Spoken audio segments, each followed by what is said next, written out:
News 84 ಗೆ ಸ್ವಾಗತ. ನಾನ್ Sharmita Shetty. December 19ರಿಂದ ಕುಮಾರಸ್ವಾಮಿಗೆ Shani ಕಾಟ ಇದೆಯಂತೆ. ಶನಿ ಕಾಟ ಇದೆ ಅಂತ ಜ್ಯೋತಿಷಿಗಳು ತಿಳಿಸಿದ್ದಾರೆ ಅನ್ನೋ ಮಾಹಿತಿ ಸಿಕ್ಕಿದೆ.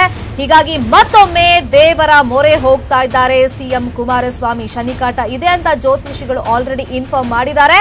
ಹಾಗಾಗಿ ಮತ್ತೊಮ್ಮೆ ದೇವರ ಮೊರೆ ಹೋಗ್ತಾ ಇದ್ದಾರೆ ಸಿಎಂ ಕುಮಾರಸ್ವಾಮಿ ಅವರು. ಅದು ಡಿಸೆಂಬರ್ 19ರಿಂದ ಕುಮಾರಸ್ವಾಮಿಗೆ ಶನಿ ಕಾಟ ಇರೋದಂತೆ. ಅಮಾವಾಸ್ಯೆ ದಿನ ಸಿಎಂ ಎಚ್ಡಿಕೆ ವಿಶೇಷ ಪೂಜೆಯನ್ನ ಮಾಡಿಸ್ತಾ ಇದ್ದಾರೆ. ಶೃಂಗೇರಿ ಶಾರದಾಂಬೆ ಸನ್ನಿಧಿಯಲ್ಲಿ ವಿಶೇಷ ಪೂಜೆಗಾಗಿ ಈಗ ಸಕಲ ರೀತಿಯಲ್ಲೂ ತಯಾರಿ ನಡೆದಿದೆ. ನಾಳೆ ಶೃಂಗೇರಿಯಲ್ಲಿ ನಡೆಯುತ್ತೆ ಸಿಎಂಗಾಗಿ ಒಂದು ಮಹಾ ಪೂಜೆ.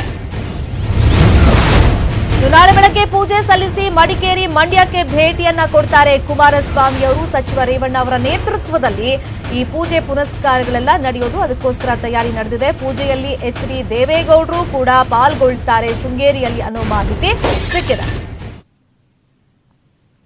ಡಿಸೆಂಬರ್ 19ರಿಂದ ಕುಮಾರಸ್ವಾಮಿಗೆ ಶನಿ ಕಾಟ ಇದೆಯಂತೆ. ಈ ಬಗ್ಗೆ ಜ್ಯೋತಿಷಿಗಳು ಆಲ್ರೆಡಿ ಇನ್ಫಾರ್ಮ್ ಮಾಡಿರೋದ್ರಿಂದ ಮತ್ತೊಮ್ಮೆ ದೇವರ ಮೊರೆ ಹೋಗಿದ್ದಾರೆ ಕುಮಾರಸ್ವಾಮಿ ಅವರು. ಅಮಾವಾಸ್ಯೆ ದಿನ ಪೂಜೆ ಮಾಡಿಸಬೇಕು ಅಂತ ಈಗ ವಿಶೇಷ ತಯಾರಿ ಎಲ್ಲ ನಡೀತಾ ಇದೆ.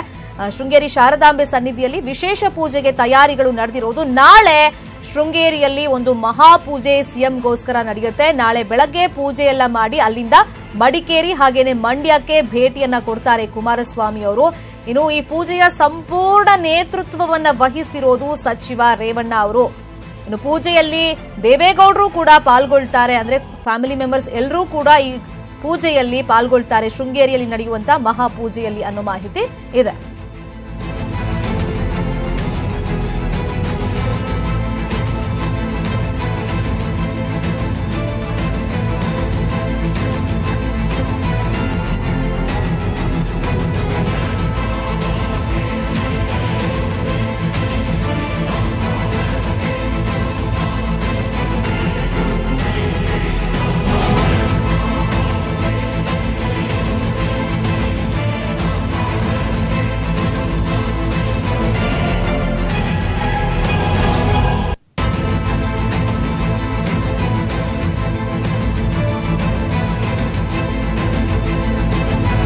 ಮಾತಾಡೋದಕ್ಕೆ ವಿದ್ಯಾಶಂಕರ್ ಗುರೂಜಿ ನಮ್ಮ ಜೊತೆ ದೂರವಾಣಿ ಸಂಪರ್ಕದಲ್ಲಿ ಜಾಯ್ನ್ ಆಗಿದ್ದಾರೆ. ಗುರುಜಿ ನಮಸ್ತೆ. ನಮಸ್ತೆ ಮಹೇಲಿ. ಗುರುಜಿ, ಹಿಂದೆ ಕೂಡ ಶೃಂಗೇರಿಯಲ್ಲಿ ಪೂಜೆಯನ್ನ ಮಾಡಿಸಿದ್ರು ದೇವೇಗೌಡರು ಕುಟುಂಬದವರು, ಅದರಲ್ಲೂ ಕುಮಾರಸ್ವಾಮಿ ಅವರ ಹೆಸರಲ್ಲಿ ಪೂಜೆಗಳಾಗಿತ್ತು. ಇದು ಡಿಸೆಂಬರ್ 19ರಿಂದ ಇದೇನಿದು ಕುಮಾರಸ್ವಾಮಿ ಅವರಿಗೆ ಮತ್ತೊಂದ್ಸಲಿ ಶನಿ ಕಾಟ ಅಂತೆ, ಏನಿದು ಗುರುಜಿ? ನೋಡಿ, ಅವ್ರಿಗೆ ಅವ್ರ ಜಾತಕದ ಪ್ರಕಾರ ಶನಿ ಕಾಟ ಅಂತ ಇಲ್ಲ, ಆದ್ರೆ ಅವ್ರಿಗೆ ಕೇತು ದಶ ಪ್ರಾರಂಭ ಆಗಿದೆ. ಆ ಕೇತು ದಶ ಪ್ರಾರಂಭ ಆಗಿರೋದ್ರಿಂದ ಏನಾಗತ್ತೆ ಅಂದ್ರೆ, ಈಗ ಕೇತು ದಶ ಕೇತು ಭುಕ್ತಿ ಕಾಲದಲ್ಲಿ ಆರೋಗ್ಯದಲ್ಲಿ ವಿಪರೀತ ಏರುಪೇರು, ಮನಸ್ಸಿಗೆ ನೆಮ್ಮದಿ ಇಲ್ಲದೆ ಇರತಕ್ಕಂಥದ್ದು. ಯಾಕಂದ್ರೆ ಅವ್ರದ್ದು ಮಿಥುನ ರಾಶಿ. ಸೊ ಹಾಗಾಗಿ ಬುದ್ಧಿಗೆ ಸಂಬಂಧಪಟ್ಟಂತಹ ಕೆಲವೊಂದು ಇದರಿಂದ ಬಳಲ್ತಕ್ಕಂಥದ್ದು, ಅಂದ್ರೆ ಯಾರ್ದೋ ಮಾತು ನಂಬೋದು, ಈ ತರ ಹಾಳು ಮಾಡ್ಕೊಳ್ಳುವಂಥದ್ದು ಕೆಲಸಗಳನ್ನ. ಸದ್ಯಕ್ಕೆ ರಾಜಕೀಯದಲ್ಲಿ ಆಗ್ತಿದೆಯಲ್ಲ, ಆಪರೇಷನ್ ಕಮಲ, ಸರ್ಕಾರ ಬಿದ್ದು ಹೋಗುತ್ತೆ ಅಂತ ತಳಮಳಗಳಿರ್ಬೋದಾ? ಖಂಡಿತವಾಗ್ಲೂ ಅದೆಲ್ಲ ಇದ್ದೇ ಇರುತ್ತೆ. ಯಾಕಂದ್ರೆ ಒಂದು ನಾಡಿನ ದೊರೆ ಸೀಟ್ ಮೇಲೆ ಕುತ್ಕೊಂಡಿದ್ದಾರೆ ಅಂತ ಹೇಳಿದ್ಮೇಲೆ ಖಂಡಿತವಾಗ್ಲೂ ಆ ಪ್ರಾಬ್ಲಮ್ಗಳೆಲ್ಲ ಅವ್ರ ತಲೆನಲ್ಲಿ ಇದ್ದೇ ಇರುತ್ತೆ. ಅದ್ರ ಜೊತೆಗೆ ಅದೇ ಅನುಕೂಲಕರವಾಗಿ ಅವ್ರ ಜಾತಕದಲ್ಲೂ ಸಹ ಅದೇ ತರದ ಯೋಗಗಳು ನಡ್ಕೊಂಡ್ ಬರ್ತಿದೆ. ತೊಂದರೆ ಕೊಡುವಂತಹ ಯೋಗಗಳೇ ನಡ್ಕೊಂಡ್ ಬರ್ತಾ ಇದೆ. ಕೇತು ಅಂತ ಹೇಳಿದಾಗ ಫಸ್ಟ್ ಏನ್ ಮಾಡ್ತಾನೆ ಅಂತ ಹೇಳಿದ್ರೆ ಆರೋಗ್ಯದಲ್ಲೇ ಪೆಟ್ಟು ಬೀಳ್ತಕ್ಕಂಥದ್ದು. ಈ ಬಾಬಾ ಅವ್ರಿಗೆ ಆರೋಗ್ಯನೂ ಸರಿ ಇಲ್ಲ. ಜೊತೆಗೆ ಚಂದ್ರನ ಜೊತೆ ಸಂಪರ್ಕ ಬಂದಾಗ ರಾಹುವಿನ ಸಂಪರ್ಕ ಇರೋದ್ರಿಂದಲೂ ಸಹ ಏನಾಗುತ್ತೆ, ಅವ್ರಿಗೆ ಮನಸ್ಸಿನಲ್ಲೂ ಸಹ ನೆಮ್ಮದಿ ಇಲ್ದಿರತಕ್ಕಂಥ ವಾತಾವರಣ. ಹಾಗಾಗಿ ಆರೋಗ್ಯದಲ್ಲಾಗ್ಲಿ ಅಥವಾ ಜೊತೆಗೆ ಈ ಚಂದ್ರನ ಜೊತೆ ಬುಧರ ಸಂಪರ್ಕ ಬಂದಿದೆ. ಈಗ ನೆಕ್ಸ್ಟ್ 19ನೇ ತಾರೀಕಿಂದ ಬುಧರ ಸಂಪರ್ಕ ಬರುತ್ತೆ. ಅದು ಬುಧ ಚಂದ್ರನ ಪೈಶಾಚಿ ಯೋಗ ಅಂತ ಬೇರೆ ಕರೀತಾರೆ. ಸೊ ಹಾಗೇನಾಗತ್ತೆ, ಬುದ್ಧಿ ಮತ್ತು ಮನಸ್ಸಿಗೆ ಬಹಳಷ್ಟು ಹೊಡೆತಗಳು ಬೀಳ್ತಕ್ಕಂಥದ್ದು. ಯಾಕಂತ ಹೇಳಿದ್ರೆ ಚಂದ್ರ ಬಂದು ಮನಕ್ಕಾರಕ, ಬುಧ ಬಂದು ಬುದ್ಧಿಕಾರಕ.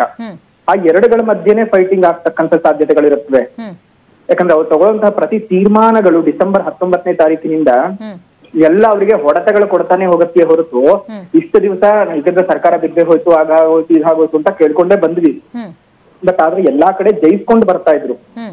ಯಾಕೆ ಅಂತ ಹೇಳಿದ್ರೆ ಗುರುವಿನ ಬಲ ಇತ್ತು, ಜೊತೆಗೆ ಶುಕ್ರ ಬಲ ಇತ್ತು. ಈಗ ಗೋಚಾರದಲ್ಲಿ ಗುರು ಸಹ ಅಸ್ತನಾಗಿದ್ದಾನೆ, ಶುಕ್ರನು ಸಹ ಅಸ್ತನಾಗಿದ್ದಾನೆ. ಈಗ ಗುರುವಿನ ಬಲನೂ ಇಲ್ಲ, ಶುಕ್ರನ ಬಲಾನು ಇಲ್ಲ. ಬುಧಚಂದ್ರರ ಪೈಶಾಚಿ ಯೋಗ ಬೇರೆ 19ನೇ ತಾರೀಕಿನಿಂದ ಪ್ರಾರಂಭ ಆಗ್ತದೆ. ಇಷ್ಟೆಲ್ಲಾ ಸೇರ್ಕೊಂಡು ಅವರಿಗೆ ಇಲ್ಲದೇ ಇರುವಂತಹ ಹಲವಾರು ಒಂದು ಪೀಡೆಗಳೆಲ್ಲ ಪ್ರಾರಂಭ ಆಗತ್ತಮ್ಮ.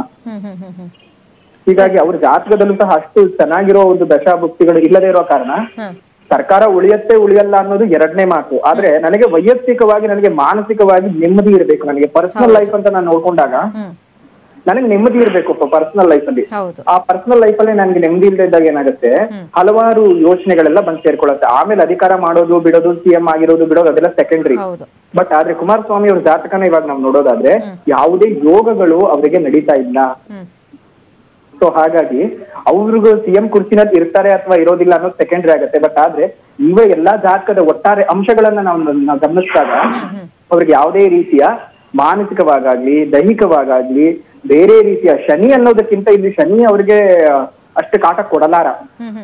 ಯಾಕಂದ್ರೆ ಈಗ ಧನುಸ್ಸು ರಾಶಿನಲ್ಲಿ ಅವರ ಒಂದು ಸಪ್ತಮ ಭಾವದಲ್ಲಿ ಶನಿ ಇರೋದ್ರಿಂದ ಅಷ್ಟು ಕಾಟ ಏನ್ ಕೊಡ್ಲಾರ. ಆದ್ರೆ ಬೇರೆ ನಾನು ಎಲ್ಲ ಒಂದು ಅಂಶಗಳನ್ನ ಹೇಳಿದೆ ಅಲ್ವಾ, ಇಷ್ಟೆಲ್ಲ ಅಂಶಗಳಿಂದ ಅವರು ಸಿಎಂ ಕುರ್ಚಿಯನ್ನ ಕಳೆದುಕೊಂಡ್ರು ಸಹ ಆಶ್ಚರ್ಯ ಪಡಬೇಕಾಗಿಲ್ಲ ನಾವು. ಆದ್ರೆ ಸಿಎಂ ಇನ್ನೊಂದು ನಾನೇನ್ ಹೇಳೋದು ಅಂದ್ರೆ ಸಿಎಂ ಇವತ್ತು ಇರ್ತಾರೆ ನಾಳೆ ಹೋಗ್ತಾರೆ, ಯಾಕಂದ್ರೆ ಯಾರಿಗೂ ಪರ್ಮನೆಂಟ್ ಅಲ್ಲ.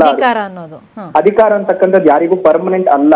ನಾ ಹುಟ್ಬಿಟ್ಟಿದೀನಿ ನನ್ನ ತಾಯಿಯವ್ರಿಗೂ ನಾನೇ ಸಿಎಂ ಅಂತ ಅನ್ಕೊಂಡಿರೋದಕ್ಕಾಗಲ್ಲ. ಆದ್ರೆ ಇವರ ಜಾತಕದ ಆಧಾರದಲ್ಲಿ ನೋಡೋದಾದ್ರೆ ಯಾವುದೇ ರೀತಿಯ ಒಂದು ಅವ್ರ ಮಾನಸಿಕವಾಗಿ ಸಹ ನೆಮ್ಮದಿಯಾಗಿ ಇಲ್ದಿರೋ ವಾತಾವರಣ ಇದೆ. ಅದಕ್ಕೋಸ್ಕರವೇ ಶೃಂಗೇರಿಯಲ್ಲಿ ಇವತ್ತು ಪೂಜೆಯನ್ನ ಅವ್ರು ಇಟ್ಕೊಂಡಿದ್ದಾರೆ.